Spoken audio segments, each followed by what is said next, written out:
Well, I'm messing with the camera angle.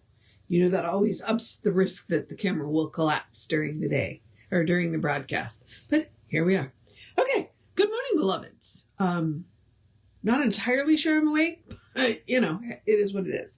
I've had 2 days where I've been able to turn the alarm off this week. It was nice. I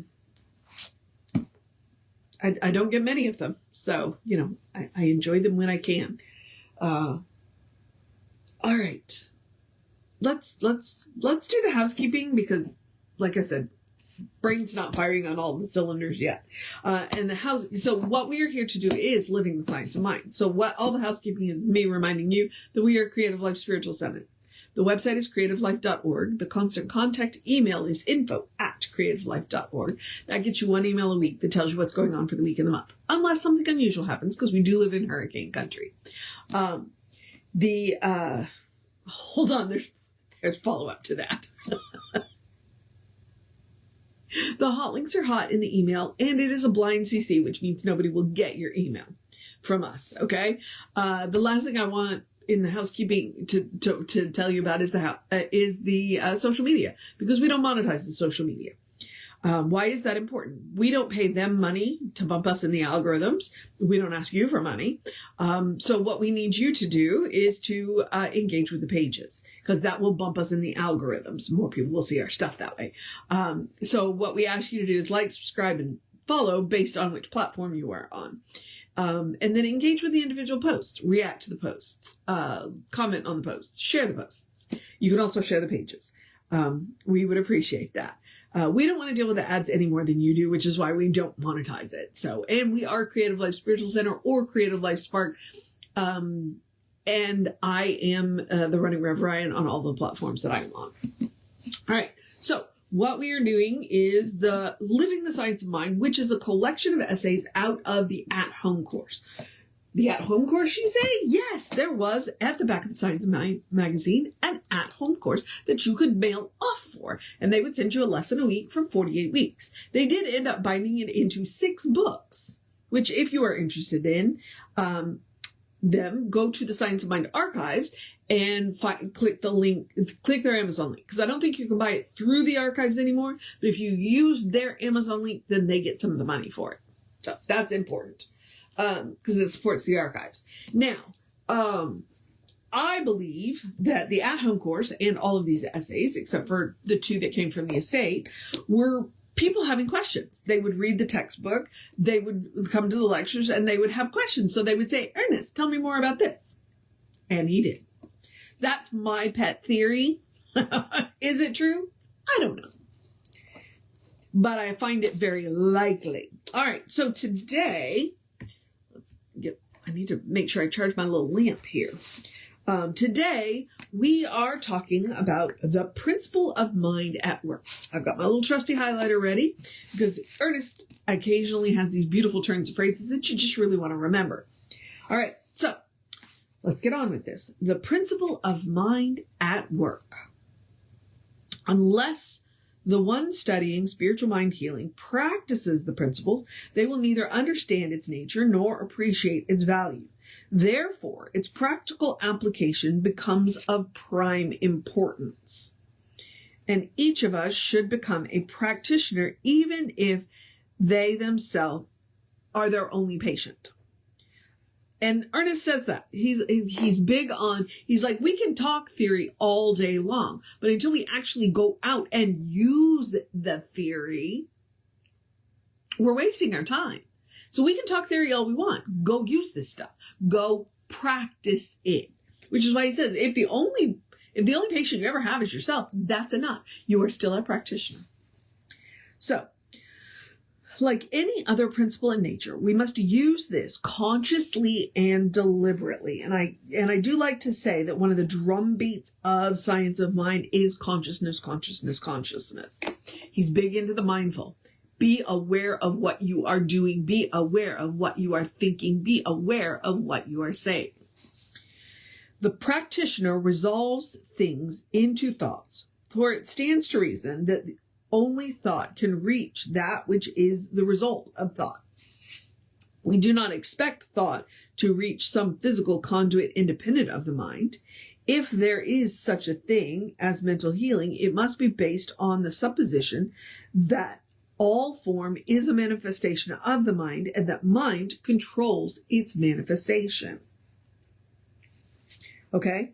All form is a manifestation of mind and that mind controls its manifestation, which is why consciousness is so important.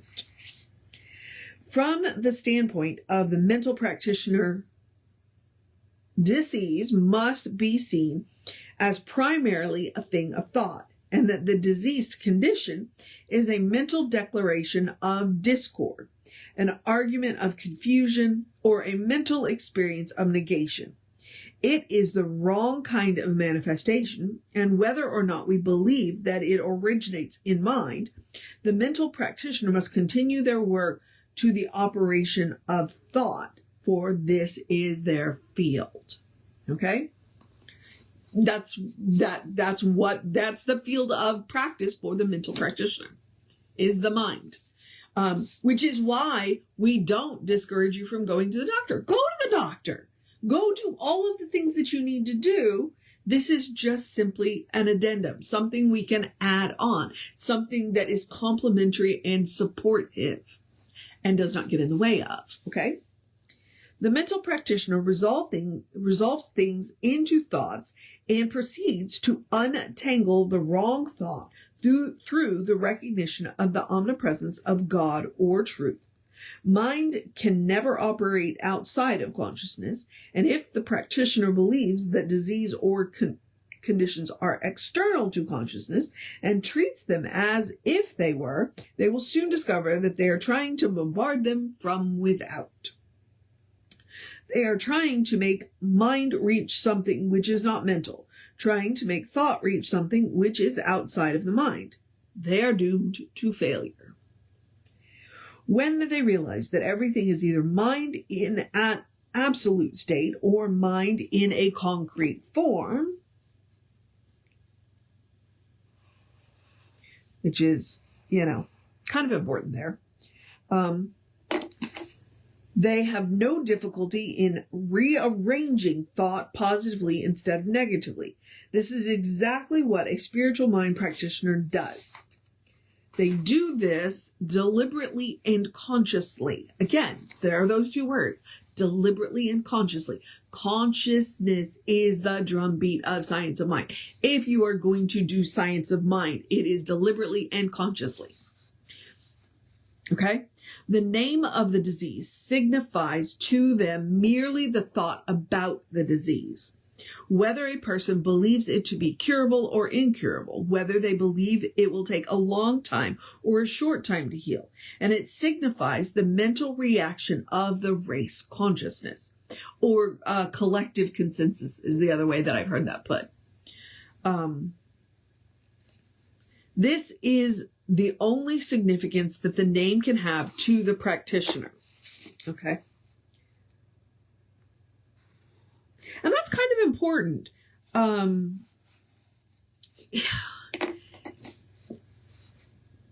me finish the paragraph and then I'll finish that thought. For in this field, they cannot treat one disease as organic and another disease as functional, since from the standpoint of our practice, all disease is a negative state of mind. Okay, all disease is a negative state of mind. I work in a health food store. That is how I pay my mortgage. Now, frequently people will come in and they're like, but they don't know what's actually going on. And the owner of the store is a retired RN. And what she will frequently say is go to the doctor so that you know exactly what you are dealing with. Because when you know exactly what you are dealing with, then we can tailor our suggestions better. Science of mind is of the similar mind. You don't have to go to the doctor, but if you don't know what you're dealing with, you might not know what you want. In science of mind, one of the ways that we have to deal with this is, okay, well, what don't you want? And then, so we'll go there. What I don't want is I don't want to be in pain and I don't want to have the chronic fatigue, part of which is caused by the pain. So I know what I don't want, but do I know what the problem is? Well, in my case, yes, my immune system is nuts. My immune system is a little overenthusiastic. And so what I want to do is rein my immune system in because I know what I'm dealing with. My immune system is very enthusiastic. And so what I need to do is, in mind, go to my immune system and say, hey, you're doing a wonderful job protecting me. But you're being a little overenthusiastic and you are running over some things that I don't need you to run over. So while you are really excited about doing your job, I want you to focus your attention here and not here because I know what I'm dealing with. We are not anti-doctor. We are cooperation with doctors. Okay? All disease is a negative state of mind, or a negative statement in mind. A negative statement in mind. Yeah. Okay. Because my immune system is a little confused. Now, and I'm working on that. I'm untangling my immune system. But I'm doing it positively by telling my immune system, hey, you know what? You're doing a wonderful job. Let's just redirect you a little bit. Now, I am fully aware that the thought that all disease is a negative statement in mind is a rather difficult one to understand, and it is likely to produce considerable confusion in the minds of those who hear it for the first time. But let us remember that this field is entirely different from other fields, which is super important to remember. We're not saying it doesn't affect the body. What we're saying is it starts in the mind. Here, we have a practitioner who treats through the instrument of thought alone. They are not antagonizing any other form or method of practice. They are not refusing their patient the right to have any other form of practice while they are being treated mentally. Okay? I don't know if it's still that way in Christian Science, but that was one of the problems. One of the things about Christian Science is you couldn't go to a Christian Science practitioner if you were going to a doctor. Science of mind isn't that way. Science of mind says, you want to go to the doctor? Go to the doctor. You want to take the pill? Take the pill. We're going to cooperate with that. We are going to treat with you with that. Okay? That's it. But we are going to stay in our lane. That is the science of mind way. We stay in our lane. We're not going to tell you not to go to the doctor. We're not going to tell you to go to the, well, I don't know. As a caring person, we would, but in the practitioner role, we are not going to say go to the doctor. Or don't go to the doctor. Absolutely not. That would be malpractice. They are a spiritual mind practitioner, and from their viewpoint, no matter what the condition is, and no matter what it has been pronounced to be, it must remain a thing of thought. For as already stated, if it is not thought, how is thought going to reach it? And if the practitioner is thoroughly convinced that thought does reach it, that pure mind exists everywhere, and that pure mind is at the very center of the diseased condition, the practitioner must conceive of pure mind as being in a state of harmony. Instead of feeling that they are treating some terrible disease, they must feel that they are explaining why this negative condition needs not to be. Okay?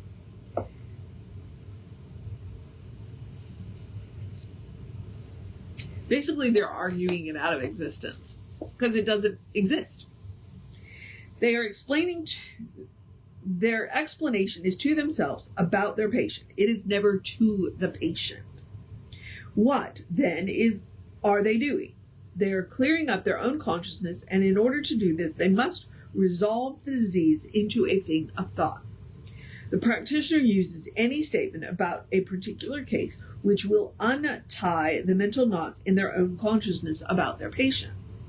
Generally, they are confronted with the idea of fear, and they should begin their treatment by removing all sense of fear.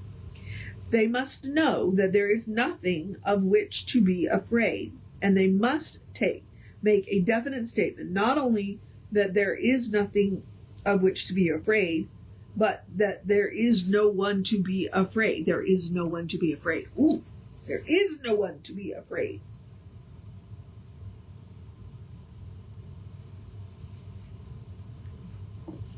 There is no one to be afraid.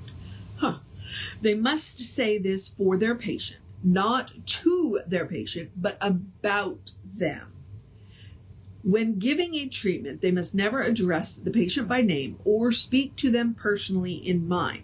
They merely identify their treatment with their patient by saying, this treatment is for so-and-so. Okay? Even when we do treatments in front of the client, he uses the word patient, we use the word client. And that's just legalese. We say, I speak my word for. That's the way, because we are treating our own consciousness. We are not treating the client. We are treating our own consciousness about the client and holding space for the client. Okay? And then they forget all about their patient objectively and give the treatment within their own consciousness. If God is all in all, there is nothing of which to be afraid. For perfect love casts out fear. Where love is, fear cannot enter. The practitioner knows that fear cannot operate through their patient or through anyone around them. A person is a spiritual entity, therefore they have no disease. Nothing which is opposed to life assails them. Nothing is operating through them which can produce death, since there is no death. If they are using the argumentative method of treatment, they bring in an array of arguments to support their position that God is all in all, and to reject the belief that it is necessary for their patient to suffer from this particular disease or any other. The form of argument and the power of the argument is to merely produce realization. Argument itself is not realization any more than musical technique is harmony. The argument merely gives form, definite intention, specific direction to the treatment. That's really good. Okay. That's really good. We're getting specific, okay? Argument leads towards a realization of the allness of good. Probably more people are helped through argument than any other method, although in every instance one should seek a growing conviction and an increasing realization of the meaning of one's argument. The life principle itself is the healer. Okay? The life principle itself is the healer. Or if one chooses to put it this way, God is the healer. The patient is a spiritual entity, and there is nothing about a spiritual entity that needs to be healed. Disease of itself is not a person, place, or thing, and has no location. It did not begin in time. It has no duration in time. It does not end anywhere in time. It is no longer being experienced in the consciousness of the one who has been affected by it. These are merely suggested arguments for the purpose of clearing up the mind of the practitioner, for their thought is the only thought that they can heal in this practice. The practitioner assumes that the body of God is perfect, including every manifestation of itself. The person is the body of God, for instance. The idea of visions, of speech, or of any other faculty or organ of the body is an eternal idea, an infinite idea, and an omnipotent idea. Oh my goodness, how long is this? Okay. Longer than I thought it was. The practitioner treats to know that there is only one perfect pattern of lung or heart. There is only one idea of lung or heart because there is only one spirit, one absolute I am. One eternal God or one everlasting reality. The heart God made is a perfect heart. The lung God made is a perfect lung. It may help to realize this better when one knows that the physical vibration of the heart or lung is the same wherever the manifestation of the heart or lung takes place, whether it is in an animal, a bird, or a person.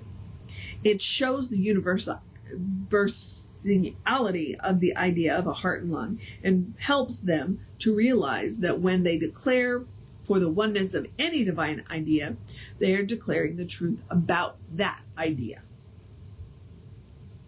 The practitioner then treats the oneness of manifestation, and it is about this oneness that they make their declaration, always declaring that this oneness is true about their patient. It would not be enough to say the heart of God is perfect and therefore only one heart, but they must complete the statement by saying, this heart of God is the heart of this patient. Nothing ever happened to it. It didn't enlarge. There was never any attention around it. There was never any pain in it. It never caused pain, and there never was any emotional state that caused it to pain. It was never repressed, depressed, or suppressed. It was never tired or worn out. It never broke down. And the whole circulatory system, being a part of the divine life impulse, never was impaired. Heart is a divine idea, and the heart of reality is the heart of this particular person whom you are treating.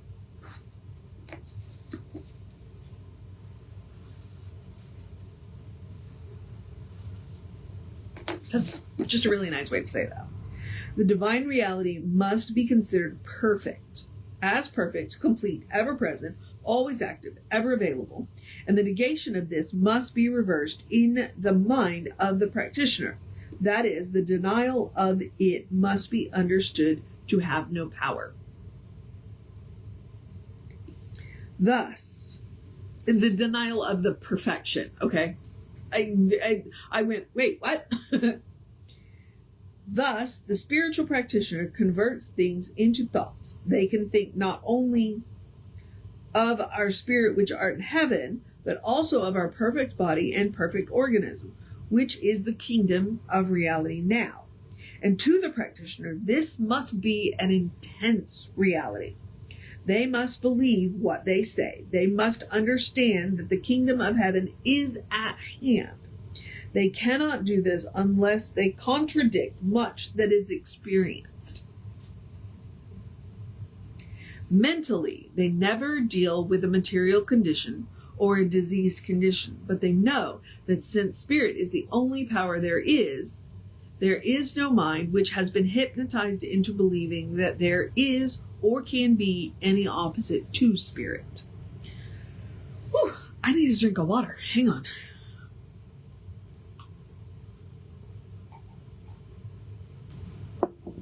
Oh.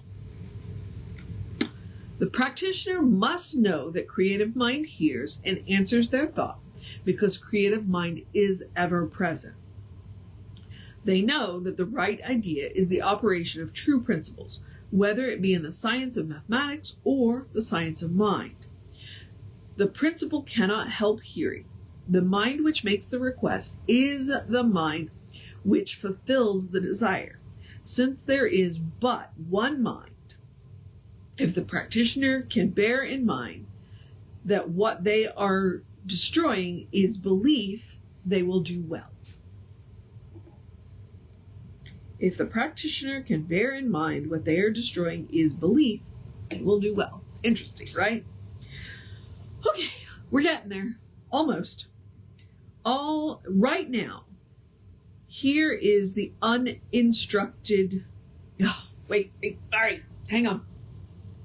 This is what happens when I get into the long ones. Right now, here, the uninstructed will say, do you mean to tell me that I do not experience discord or disease? We do not deny that people experience discord or disease. What we affirm is that the experience is the belief in form, and that the disintegration of that belief will produce a corresponding disintegration of the form. Wow. Okay. Yep. So we do not deny that you are having this experience, but what we do say is that you don't have to have this experience. That's my interpretation. All right. That is why we so continuously say, turn things into thoughts and heal the thought. Oh, Ernest. turn things into thoughts and heal the thought. In mental practice, the practitioner must deal with belief or with thought, and they must deal with form as though it were a belief or thought. Else, as we have already stated, how can they conceive that thought can reach that which is not of the nature of mind, thought, or thinking? In other words, stay in your lane. For instance, if someone should draw a picture of a horse on a blackboard, and others, seeing it, should believe it to be a horse, it still would be nothing other than a picture. Now you come along and take an eraser and rub out the picture. Where is the horse? It was never a thing in itself. It only appeared to be an entity. Your knowledge is that it could be rubbed out, and your act of rubbing it out were but two ends of the same thing. So the mental practitioner must realize that their argument or their realization rubs out the argument of negation, which projects discord. They cannot do this unless they understand that the projection of the discord is just as much a thing of thought as what they call the thought behind the projection. It is perhaps a little difficult to make this clear, but it means that the practitioner works in a field of mind and thought alone, and that all they have to neutralize is thought, never things. It is one of the most subtle parts of this entire system of practice, one which we should pay the most careful attention. For the root of all evil is mental conviction, not evil itself. Okay? All right? Evil is not a thing in of itself. The axe of truth has to be laid at the root of evil and the false condition chopped away, so to speak. Therefore, spiritual enlightenment in the mind heals the body, because the body in mind is mind in form, and because spiritual enlightenment changes the form of thought in mind. Okay, Ernest. We got a page and a half left to go. If this is true, there is no adversary, no opponent, no opposition. When in the mental argument, a practitioner reaches the place where they perceive or understand the truth of their argument ceases as an argument and begins as a realization. It has passed from analysis to conclusion. It is this realization which is the creative power in treatment. And what it is that is to be realized? The perfection of the patient. The perfection of the patient. The perfection of all people. The harmony of the condition. Furthermore, when one is treating to heal physical disorders or treating to heal financial disorders or any other disorders, the operation of the principle is identical. Substance is supply. There is but one substance. This substance is omnipresent.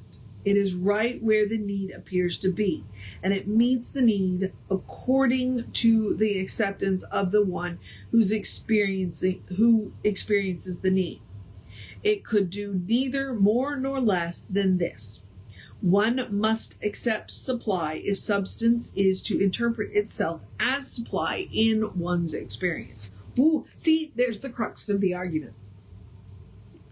You got to accept it. You got to accept it. The practitioner realizes omnipresence of the substance, hence the ever availability of supply. This in no way turns spirit into matter, nor does it materialize spirit. It merely gives form to substance. As the physical universe has been likened to the meditation of God, so our individual experience may be likened to our meditation of life. And our meditations of life are our awareness, our realization, an inner feeling and conviction which transcends the experience taking place in an objective world. From the standpoint of practice, there is but one substance. But this substance is forever active as supply. Just as there is one heart, which is forever active as perfect circulation and perfect impulsion, so there is one substance forever operating as supply. The practitioner does not necessarily need to treat their patient for specific things. They realize the activity of substance in the experience of their patient, and that whatever mental equivalent their patient has will automatically be filled. Which is why we always end treatments with this or something better, this or something higher. We never want to limit. We always want to open the field of possibility as wide as we can. It is well that we understand this, because it is self-evident that the patient brings their bowl of acceptance with them. The patient brings their bowl of acceptance with them.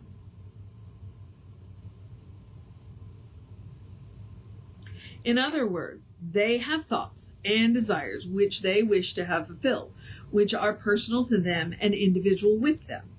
The practitioner pours their realization of abundance over the entire situation, and wherever there is a mold, it is automatically filled, for since substance is omnipresent, it can fill all molds without depleting itself.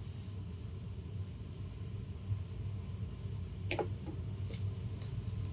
was pretty interesting.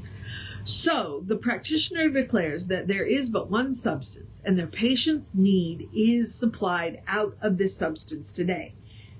Whatever their patient needs, everything they need, and all that they need is amply supplied. The limitless activity of the infinite now manifests in form in this person's experience. Their activity always produces good results. It always produces abundance, because infinite substance is limitless supply. Now, this substance cannot be depleted. It remains exactly what it is, and its nature is to flow forever. Therefore, whenever there is an acceptance, there is a manifestation. Wherever there is a belief which inhibits manifestation, the manifestation is limited to the acceptance. That's super important. That's why we want to open that field up as much as possible. This or something better. That is, though unbelief, That is, through unbelief, we still believe in a limited form of that which we deny. The practitioner treats the form of lack as a belief in lack. They heal the belief. They work to know that substance is omnipresent, is forever flowing into the experience of their patient as supply, as right action. The patient themselves brings the mold of money or house, of automobile or suit of clothes, of positive or of position or environment. The practitioner does not have to supply the mold for their patient. Very important. The practitioner does not have to supply the mold for their patient. It's not our job. It's the person's mold. To assume that they have to do so would be to assume that they must take control of their patient's thought, which would be an attempt to hypnotize their patient. Naturally, they would be unsuccessful. Last paragraph. We are in the home stretch. The practitioner does not supply the mold of thought for their patient in any instance. They merely realize that the mold which their patient supplies is filled by the substance which is forever flows into form. Therefore, the practitioner has no personal responsibility. It is their business to realize the flow of substance. It is the privilege of the patient to receive that substance in the form of their own desire. And that's how it ends. That is how it ends. Cool. At least tomorrow is a whole lot shorter. Oh, my goodness. That was like a master's level treatment on how a practitioner works. If you want to know how a practitioner works, that's it.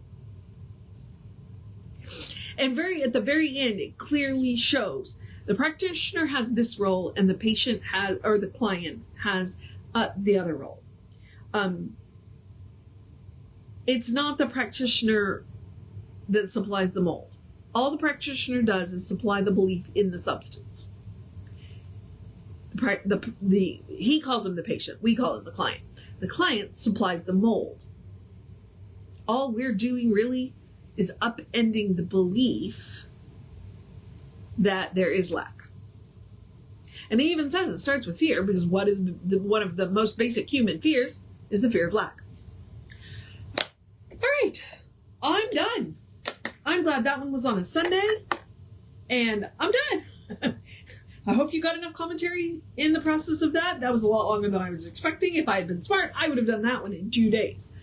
But I didn't, so here we are. All right, beloveds. I'm going to move into the process of my day, so I'm going to encourage you to have a great day, a wondrous day, a fantastic day, a magical day, an enchanted day, a wonderful day, an awesome day, an amazing day, a take care of business day, a take care of yourself day, a go be with your community day, and enjoy your, whatever it is that you're going to do today. Enjoy your day. Cuddle your fur babies day. Tell somebody you love them day. Know who you are day. A get ready for the upcoming week day. A good day, and if that is too much pressure, because occasionally, I know, it is, simply have a day. You are enough. Just as you are. You are a beloved expression of the divine. You are spirit in motion, God in action, a brilliant light, a divine spark, a beautiful masterpiece, and a work in progress at the same time. Beloved expression of the divine, right? At your own pace. Okay? You are a beautiful masterpiece, a work in progress, at your own pace, at the same time. And it behooves us to remember that. And, as Reverend Jesse likes to call us, you are a godling. So explore the truth of your being. Get to know who the divine knows you to be, because the divine knows you to be good. And from there, anything is possible. Anything at all. All right, loveds. Reverend David should be around 5 p.m. with you. I will be back with you around 9 tomorrow. And tomorrow's is only like 3 pages, so it'll be a whole lot shorter. Take care of yourself. Know that you are loved. Oh, it is Sunday, so you could join us for the beginning of a new series. It'll be amazing. They always are. So take care of yourself. Know that you are loved, and I will see you next time.